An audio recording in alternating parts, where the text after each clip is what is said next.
दलित दस्तक का 2024 का शानदार बहुजन कैलेंडर आ चुका है। बुकिंग के लिए दिए गए नंबर पर व्हाट्सएप करें या ईमेल करें। श्री तेजस्वी प्रसाद यादव अपना पक्ष रखें।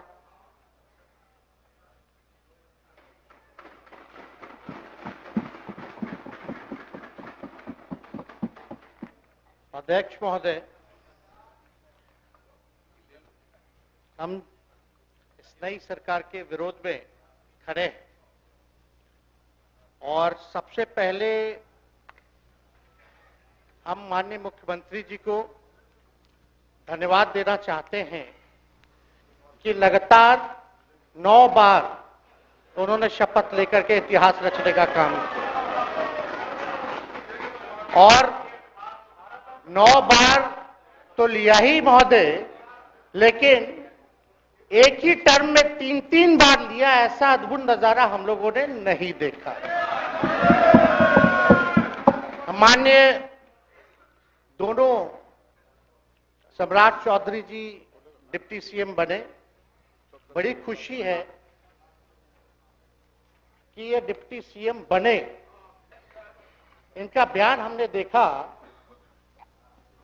कि भाजपा जो है इनकी मां, भाजपा पार्टी जो है मां, लेकिन हम तो कहना चाहते हैं आरजेडी ना आपकी मां हुई ओरिजिनल। तो आप तो पहले हमारे दल में ही थे। आपके दल में नहीं। अच्छा, चलिए ठीक है, चलिए कोई बात नहीं, आप अस्वीकार कीजिए, लेकिन जनता तो इस बात को जानती है। हमें खुशी है कि साथ में 2 डिप्टी सीएम बने और विजय सिन्हा जी भी डिप्टी सीएम बने, स्पीकर पद पे भी रह लिए, नेता विरोधी दल भी रह लिए और डिप्टी सीएम भी रह लिए। इन्होंने भी इतिहास रच दिया, एक टर्म में 3-3 पद इन्होंने भी पा लिया। तो ये आप सोचे थे कि नहीं विजय बाबू? अरे आपके दिमाग में आया था कि आप एक टर्म में स्पीकर भी, डिप्टी सीएम भी और नेता विरोधी दल भी आप बन गए। तो इसके लिए आप तीनों लोगों को विशेष तौर पे हम बधाई देना चाहते हैं। माननीय मुख्यमंत्री जी हमारे लिए आदरणीय थे, हैं और हमेशा रहेंगे। हम इनकी इज्जत हमेशा करते आए हैं और करते रहेंगे। और हम तो कई बार इनके नेतृत्व में काम करने का मौका मिला और हम लोगों ने काम किया मिलकर के, इसमें कोई दो राय नहीं। आगे हम सारी बात को भी हम अपने आप लोगों के समक्ष जो है रखने का काम करेंगे।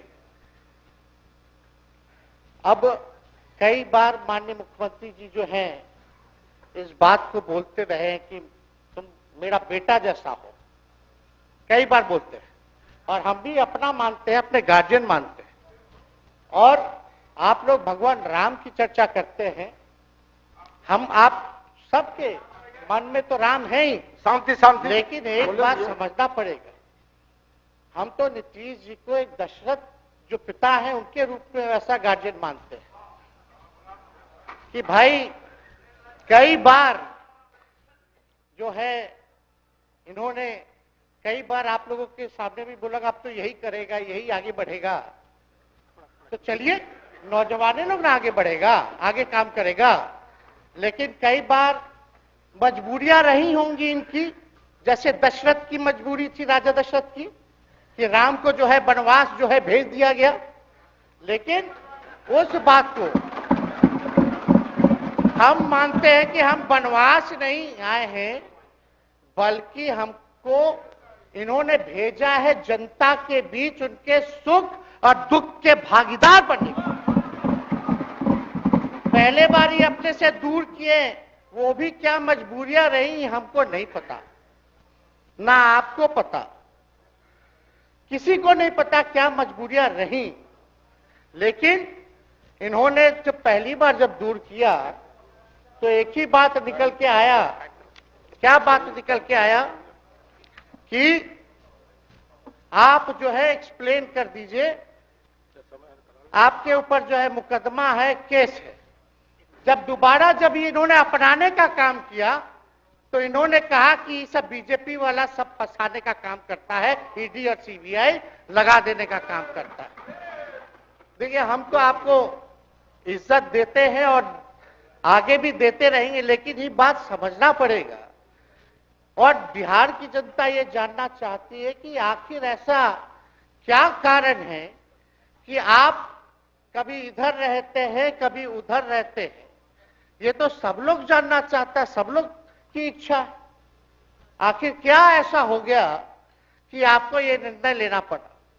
2020 का हम लोग चुनाव जीत करके आए, मात्र बेईमानी के बाद 12,000 का डिफरेंस था पूरे महागठबंधन और एनडीए में। आप क्यों छोड़ के आए? आपने यही बोला था ना कि हम एनडीए इसीलिए छोड़ रहे हैं क्योंकि हमारे पार्टी को तोड़ा जा रहा है, हमारे विधायकों को प्रलोभन दिया जा रहा है। और आपने ये कहा था मर जाएंगे, मिट जाएंगी, तो आप कहते ही रहते हैं, हमेशा लगातार ही कहते रहते हैं। उस पे हम नहीं जाएंगे, लेकिन आपने तो ये कहा था कि भाई हम लोगों का एक ही लक्ष्य है, न प्रधानमंत्री बनना है, न किसी को मुख्यमंत्री बनना है, देश भर के विपक्षों को गोल बंद करके जो तानाशाह है उसको दोबारा नहीं आने देना है, इसीलिए ना आ पाए थे। और आप जब गवर्नर हाउस गए महोदय, मुख्यमंत्री जी, जब आप बाहर आए तो आपने बोला कि आपका मन नहीं लग रहा था। आपने ये बोला कि मन नहीं लग रहा था। मन नहीं लगेगा तो हम लोग नाचने गाने के लिए थोड़ी है, आपका मन लगाने के लिए। हम तो आपका साथ ना देने के लिए थे कि जो काम आप बोलते थे असंभव है, उसको हम लोगों ने मुमकिन करके दिखाने का काम किया।